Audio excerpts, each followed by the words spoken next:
माली में बंदूकों और बारूद ने गांवों में कई जिंदगियों को तबाह कर दिया है। मध्य माली में हुए ताज़ा हमलों ने ये साफ कर दिया है कि देश में जिहादी हिंसा का खतरा लगातार गहराता जा रहा है। ग्रामीण इलाकों में हुए इन हमलों में कई लोगों की जानें गई हैं।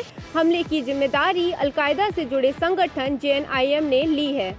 पश्चिमी अफ्रीकी देश माली एक बार फिर जिहादी हिंसा की आग में झुलस गया है। मध्य माली के कई गांवों में हुए ताज़ा हमलों में दर्जनों निर्दोष लोगों की बेरहमी से हत्या कर दी गई। पिछले कुछ दिनों में मध्य माली में जिहादी हमलों की एक नई लहर में कम से कम 80 लोग मारे गए हैं। इन हमलों की जिम्मेदारी अलकायदा से जुड़े संगठन जमात नुसरत अल इस्लाम वल मुस्लिमीन ने ली है। बताया जा रहा है कि आतंकियों ने उन गाँवों को निशाना बनाया है जिन्होंने उनके साथ समझौता करने से इनकार कर दिया था।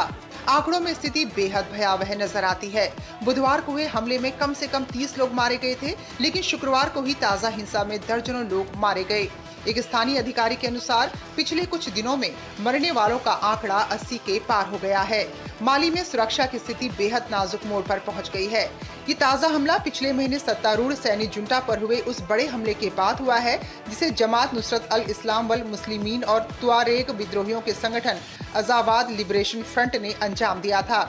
इस हमले ने सरकार की सुरक्षा तैयारियों की पोल खोल दी थी और अब ये आतंकी संगठन लगातार ग्रामीण इलाकों में अपनी पकड़ मजबूत कर रहे हैं। माली में अप्रैल के आखिरी हफ्ते से हमलों का सिलसिला चल रहा है। 25 से 26 अप्रैल को JNIM ने तुआरेग प्रधान आज़वाड़ लिबरेशन फ्रंट के साथ हाथ मिलाया था। माली में बढ़ रही जिहादी हिंसा अब सिर्फ एक देश का संकट नहीं रही, बल्कि पूरे पश्चिम अफ्रीका की स्थिरता पर भी सवाल उठा रही है।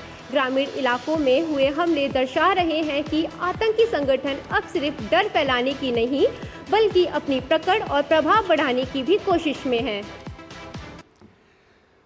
तो विकास की नई लकीर और राजनीति के बदलते तीखे तेवरों के बीच आज दिन भर खबरों का बाजार गर्म रहा, जहां प्रधानमंत्री मोदी ने तेलंगाना की धरा से विकास का शंखनाद करते हुए सेवा को राष्ट्र की आत्मा बताया और विपक्ष के अवसरवाद पर कड़ा प्रहार भी किया। वहीं देश के अलग अलग कोनों से सत्ता के नए समीकरण उभरते दिखे, चाहे वो बंगाल में परिवर्तन की आहट हो, असम में हेमंता का अटूट विश्वास या तमिलनाडु की सियासत में थलपति विजय का उदय। लेकिन इन घरेलू हलचलों के बीच दुनिया की नजरें हॉर्मुज के तनाव और पाकिस्तान की सुलगती आग पर भी टिकी है। इसी के साथ वक्त है इन तमाम कड़ियों को समेटकर रिपोर्ट एट 10 में आपसे विदा लेने का। पूरी टीम को दीजिए अनुमति। नमस्कार।